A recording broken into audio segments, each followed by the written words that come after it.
Our club of focus today will be Real Madrid, and our main aim in this analysis is to analyze how they have transformed this season.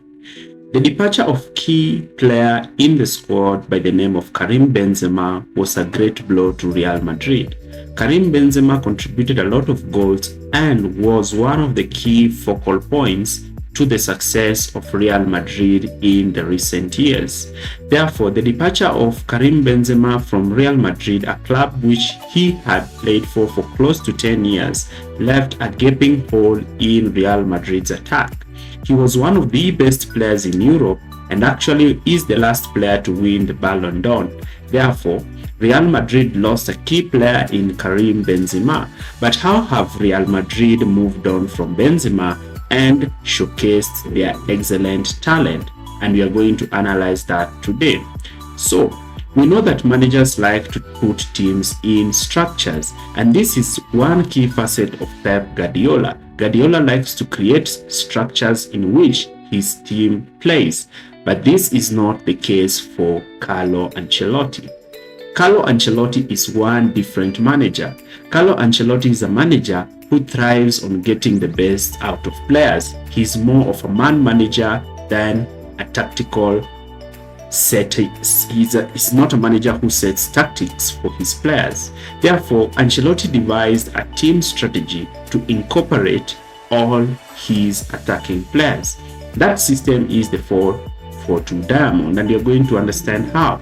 So last season, Real Madrid lined up predominantly in a 4-3-3 system, with Modric and Kroos being the best. But the entry of Jude Bellingham into the team, he was tasked to play in as the center forward, but Carlo Ancelotti has decided to use a diamond with Bellingham playing in behind, and this has seen Real Madrid dominate teams and having close to most of their possession in the midfield and final third, showcasing their strength in dominating teams and opponents. And we are going to understand how Carlo Ancelotti has done this. Real Madrid currently are the first team in the La Liga table, and they have won all 4 games in the beginning of the season, showcasing their strength. But before we start this analysis, I'd like you to like, share, and subscribe to our channel if you've not yet done so. So, we are going to analyze how Carlo Ancelotti has set up Real Madrid to succeed, and that is going to form our basis of discussion. And we are also going to understand the role of Jude Bellingham in this team, since he looks like a stellar signing. So Real Madrid like to build from the back with Kepa and the 2 center-backs splitting wide and the fullbacks holding the width. Tchouaméni plays as the deepest midfielder, and he is the one who starts to help the team during build-up. So when the team is pressed in this kind of system, Kepa is likely to start by finding either of the 2 center-backs, and when he finds a center-back such as Rudiger is not shy to receive the ball and attack the space in front of him, as you can see in the clip here. So when teams decide to sit on all the midfielders and try to cut central progression and using their wide players to press the center backs, the pass to the fullback is on, and therefore this is the reason why Real Madrid are putting their fullbacks high and wide, and therefore a lot of teams are struggling to play against this diamond system. If a team commits a fullback high on press, then it's great advantage to Real Madrid, since they have pacey wingers who they can pick with long balls.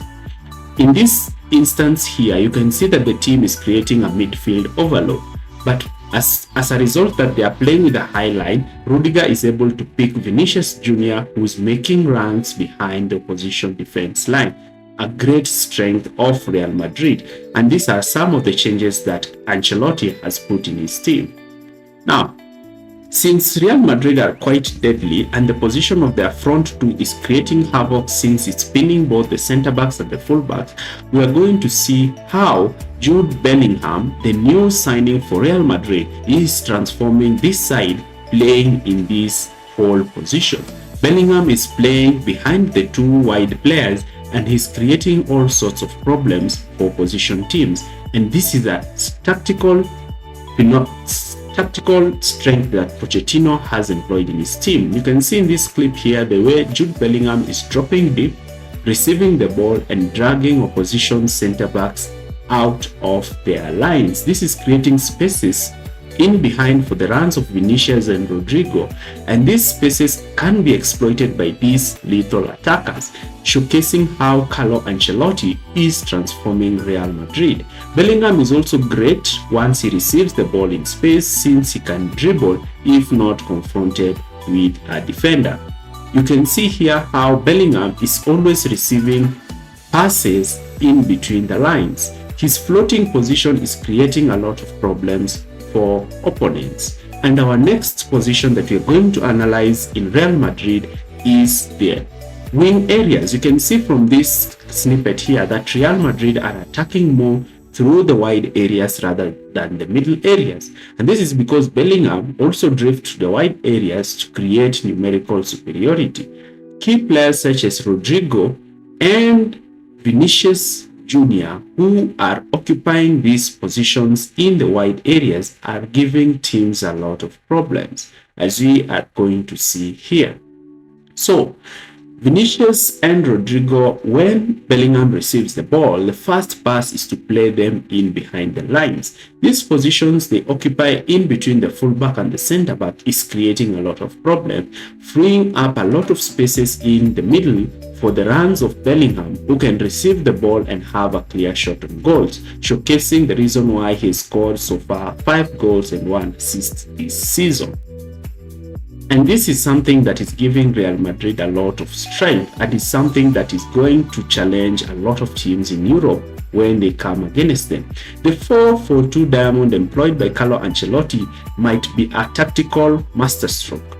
The position of the fullbacks in build-up can be deep, or when the midfielders decide to be deep, the fullbacks are free to push forward to give, and Bellingham can play in behind to give the team numbers in between the lines. In some instances, Tchouaméni might drop in between the two centre-backs, especially when the centre-backs are being pressed to the front through, therefore giving the team's fullbacks to push high up the pitch and generate numerical superiority in the wide areas. The fullbacks are a key strength in the Carlo Ancelotti team.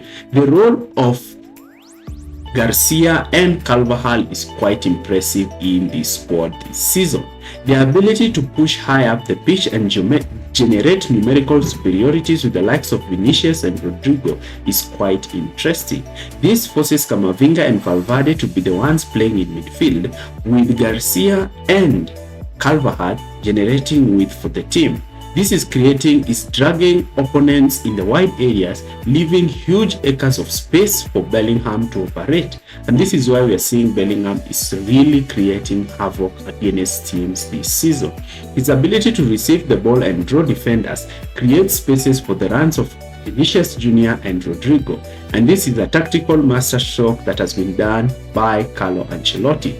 The floating position of Bellingham is creating all sorts of issues for opposition defenders, and this is creating problems especially in the half spaces. Now, when teams decide to press with the one-man pressing strategy, then Tchouaméni can move back to his midfield position, giving free roam for the likes of Camavinga and Valverde. In some instances, Luka Modric and Kroos have come into the team, and they have played a free role in receiving the ball in midfield, and Tchouaméni in these positions can pick the runs of the fullbacks, enabling Real Madrid to easily beat opponents. The fullbacks are quite key in generating width, and the position of Bellingham, who's playing in this tip of the diamond, acting like a pseudo false 9, is also creating a lot of problems for teams in La Liga. That's why Real Madrid have won 4 out of 4 games this season. This signifies a tactical and evolution of the Real Madrid midfield from the famous Kroos, Modric and Casemiro midfield trio. Carlo Ancelotti again is showcasing why he is the best in the world by putting players in their strongest position so as to maximize their output in the team. Therefore, I'd like to know where you think Real Madrid are going to finish this season. Do you think Carlo Ancelotti has modeled a team to challenge for the Champions League and the La Liga title this season? Kindly leave your comments down below, and we appreciate you for staying with us. Don't forget to also check the rest of our videos. Thanks for watching and staying with us in this video.